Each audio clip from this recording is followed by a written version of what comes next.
Hola, ¿qué tal? Y bienvenidos a un nuevo vídeo. En el día de hoy vamos a hacer un breve vídeo comentando un poco acerca de las diferentes estrategias de asignación de capital de las empresas en función del tamaño del mercado potencial al que se dirijan, en función de las oportunidades de reinversión que tengan bueno, analizaremos eso, las diferentes estrategias que pueden seguir las empresas en función de los escenarios futuros de tamaño de mercado, posibilidades de reinversión que se presenten ante ellas. Entonces comenzamos. En primer lugar, empezaremos este capítulo hoy hablando de la ecuación clave del capitalismo, así la he bautizado. Luego las fuentes de generación de valor en función del mercado potencial. Hablaremos de crecimiento orgánico, crecimiento inorgánico, de empresas apalancadas, de recompras de acciones y también de dividendos. Bien, en primer lugar, la ecuación clave del capitalismo es como he decidido llamar a esta primera parte del vídeo. Todos sabemos que el capitalismo es un sistema económico que funciona por incentivos y por expectativas de retorno. Si las expectativas de retorno son inferiores al coste de oportunidad, es decir, digámoslo así, a la rentabilidad de un activo en el que yo invierto por no invertir en otros activos, más o menos esa sería un poco la interpretación del coste de oportunidad, pues el capital no fluye hacia proyectos de inversión. Pongamos un ejemplo claro. Si yo, por ejemplo, tengo una cuenta remunerada que me remunera al 5%, pero yo tengo unas expectativas de inversión en un proyecto del 3%, pues lógicamente no voy a invertir. ¿Por qué? Porque necesito expectativas de retorno superiores al 5% para movilizar mi capital y moverlo a ese lugar donde el retorno es más elevado, al menos el retorno esperado es más elevado. Entonces, esos son un poco los incentivos y cómo funciona el flujo de capital en la economía moderna y en la economía actual. La ecuación fundamental del capitalismo, y que todo inversor, lógicamente, y empresario al mismo tiempo debería conocer, es la siguiente. En el largo plazo, la tasa de retorno de nuestras inversiones debe ser siempre superior al coste del capital. En términos matemáticos, una especie de límite de cuando el tiempo tiende a infinito, de la tasa interna de retorno de nuestras inversiones ha de ser siempre mayor que ese límite cuando tiende a infinito del coste del capital, que es lo que nos cuesta adquirir financiación. Entonces, la actuación de cualquier equipo gestor en cualquier empresa, o de cualquier inversor o de cualquier empresario tendría que ir orientada siempre a conseguir la máxima dispersión entre ambas cantidades, entre las expectativas de retorno y el coste del capital.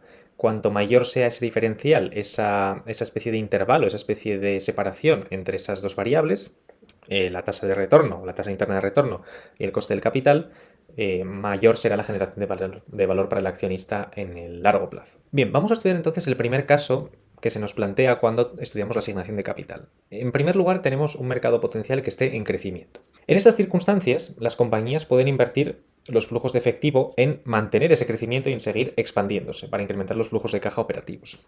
Y pueden invertir los flujos de efectivo que generan en dos partes, por así decirlo, en o seguir dos estrategias para llevar a cabo este crecimiento, ¿no?, del mercado potencial. En primer lugar, el crecimiento orgánico, que es una reinversión en el propio negocio para hacerlo crecer los beneficios operativos. ¿Y cómo se consigue? Bueno, pues se consigue fundamentalmente a través de gastos de capital, simplemente yendo al estado de flujos de efectivo de cualquier compañía y ver cuáles son los gastos de capital que se están haciendo. También puede ir por cuenta de pérdidas y ganancias en gastos de investigación y desarrollo, por ejemplo. Y luego el crecimiento inorgánico se da cuando el crecimiento orgánico del negocio es limitado. Por ejemplo, una compañía de software vertical y necesita comprar compañías del mismo nicho para ampliar sus cifras de negocio.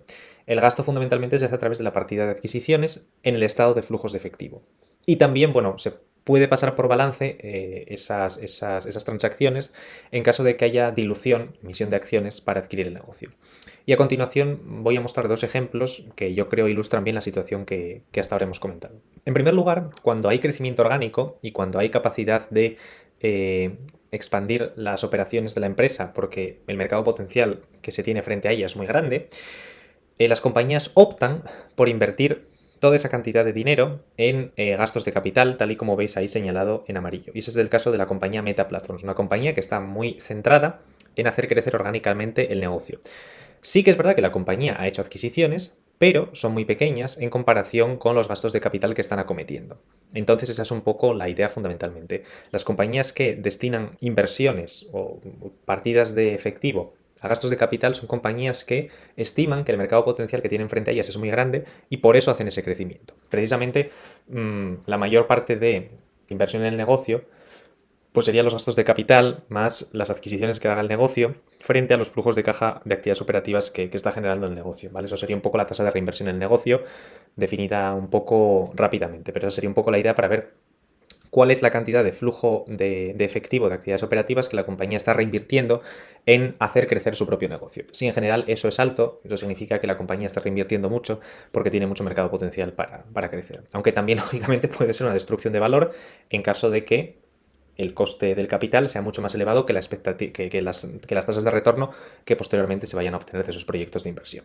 En segundo lugar, tenemos compañías que crecen a través de crecimiento inorgánico. Este es el ejemplo claro de Constellation Software. La mayor parte del flujo de caja de esta compañía se reinvierte en hacer adquisiciones para hacer crecer el negocio en diferentes verticales. Al fin y al cabo, el mercado ante el que se encuentra la compañía es inmenso, pero en los pequeños nichos en los que opera la compañía no puede crecer por las estructuras económicas que gobiernan los negocios de software vertical. Al fin y al cabo no se pueden subir mucho y de manera agresiva los precios porque si no los clientes se irían a los competidores. Entonces Constellation Software, en vez de hacer esas subidas de precios, lo que hace es adquirir a los competidores e incrementar el tamaño de la empresa y por tanto incrementar los flujos de caja operativos de la empresa en el largo plazo. Como veis, en la cuenta de pérdidas, perdón, en el estado de flujos de efectivo, la compañía destina la mayor parte del flujo de caja de actividades operativas a hacer adquisiciones. Los gastos de capital son pequeños en comparación con el flujo de caja de actividades operativas, con lo cual esto lo que indica es que la mayor parte de la inversión se hace en adquirir nuevos negocios que no estaban integrados en el ecosistema de Constellation. Hasta este momento hemos analizado qué es lo que ocurre en compañías que tienen un mercado potencial muy grande frente a ellas. Pero ¿qué es lo que ocurre en compañías que no tienen ese mercado potencial grande frente a ellas? Bueno, bajo estas circunstancias no tiene sentido que la empresa siga reinvirtiendo a tasas elevadas, ¿vale?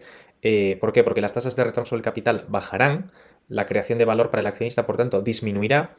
Y en este caso las alternativas que se presentan ante la empresa son varias en caso de que ésta esté o no apalancada.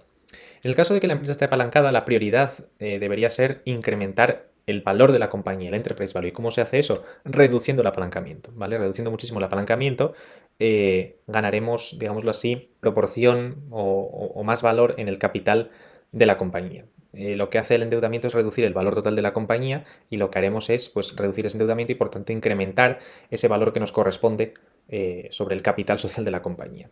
Y las empresas no apalancadas, las únicas opciones que quedan frente a estas o ante estas son el pago de dividendos y la recompra de acciones. Y analizaremos más en detalle cada una de las partes que hemos comentado ahora a continuación.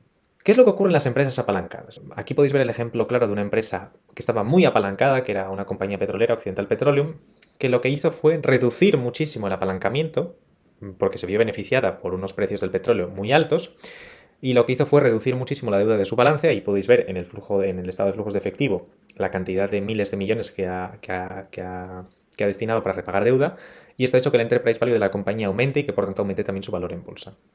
Entonces, cuando no hay oportunidades de reinversión o están limitadas, con el caso de Occidental Petroleum, por una serie de restricciones políticas y de dificultades para invertir de nuevo en pozos de petróleo, pues la empresa prefiere desapalancarse y centrarse en generar valor vía reducción del apalancamiento o endeudamiento total. Y no es solamente una estrategia, digámoslo así, única la que tenga que seguir la empresa, sino que puede seguir varias estrategias como, vemos ahí también, recompra de acciones o incluso llevar a cabo gastos de capital, ¿vale?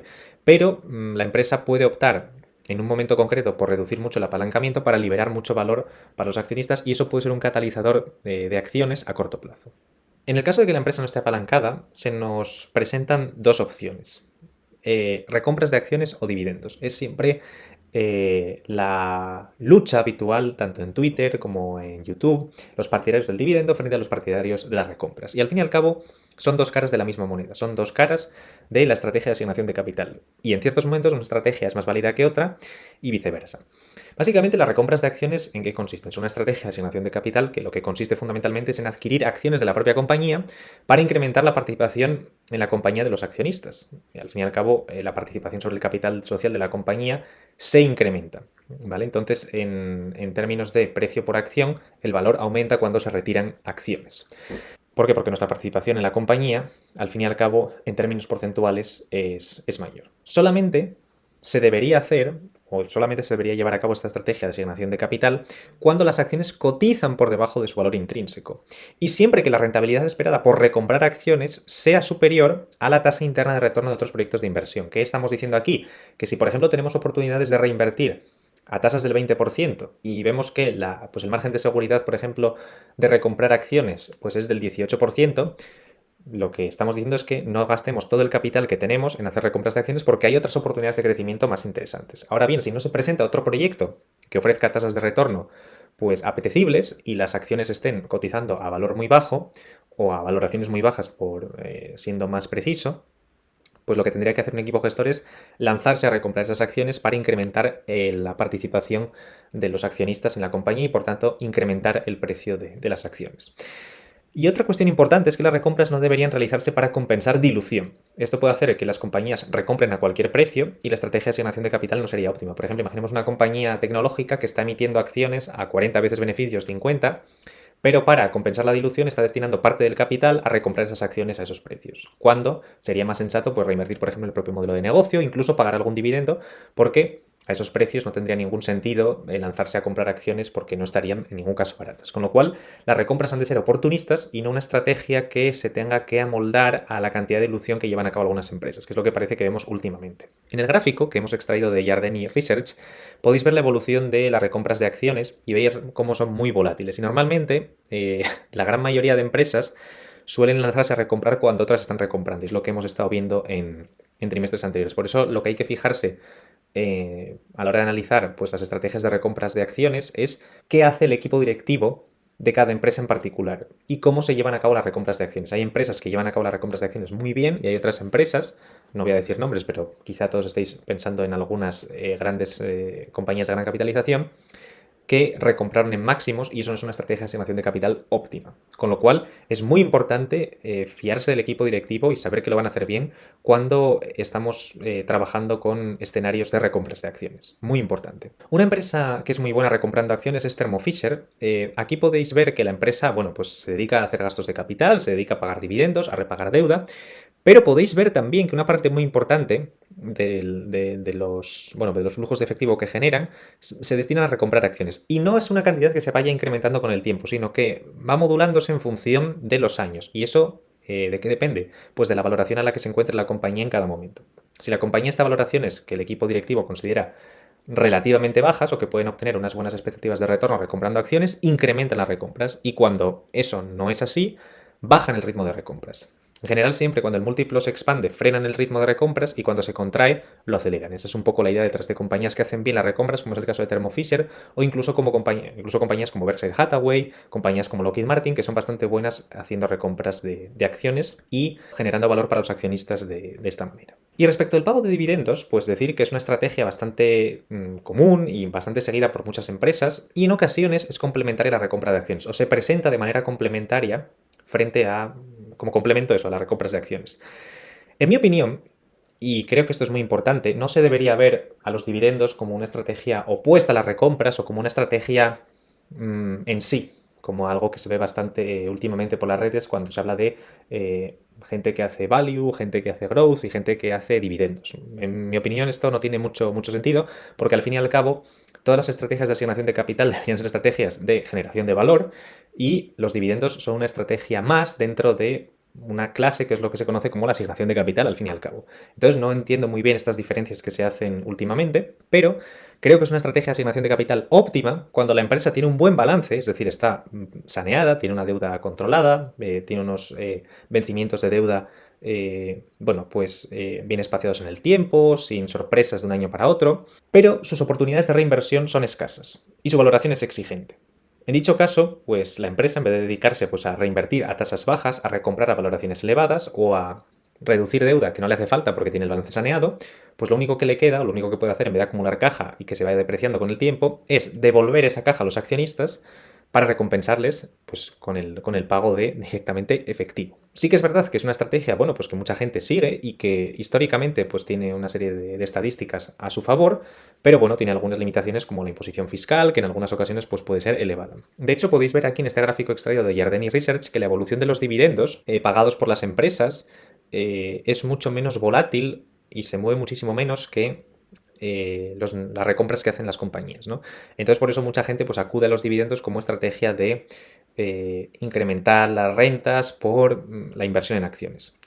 Y yo no critico esto, pero lo que digo es que para mí es una parte más de la estrategia de asignación de capital, o yo al menos así lo veo. Y existen muchas estrategias alrededor de los dividendos, y la más interesante, por ejemplo, para mi perfil, sería la famosa DGI, que es el Dividend Growth Investing, que es una especie de inversión en empresas que paguen dividendos crecientes. Y al fin y al cabo, la idea del dividendo, como dice Antonio Rico, no es que los dividendos no son la causa, sino la consecuencia. Al fin y al cabo son la consecuencia pues, de un buen negocio que va creciendo, que va incrementando su valor poco a poco y que, bueno, pues va generando pues más beneficios y va sabiendo satisfacer las necesidades de los clientes. Pero por eso digo que para mí no es una estrategia que tenga que ser diferente, totalmente opuesta a otras estrategias, sino que es una parte más de la asignación de capital de las empresas. Entonces, básicamente el resumen de este vídeo es darse cuenta de que si el mercado potencial que tiene la empresa frente a sí misma es elevado, no tiene sentido que la empresa pues pague dividendos o haga recompras de acciones, sino que lo que más tasa de retorno puede ofrecer para los accionistas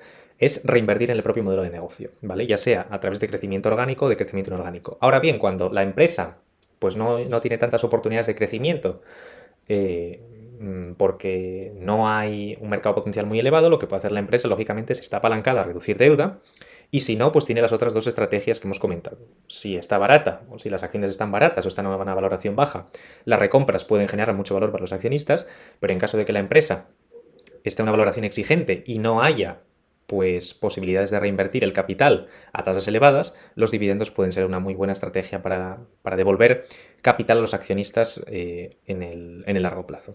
Entonces esta era un poco la idea de este vídeo, espero que os haya gustado. Ya sabéis, si os ha gustado pues podéis dejaros un me gusta, suscribiros y activar el botón de notificaciones y ya nos vemos en el próximo vídeo directo del canal y os espero. Hasta la próxima, chao, un saludo.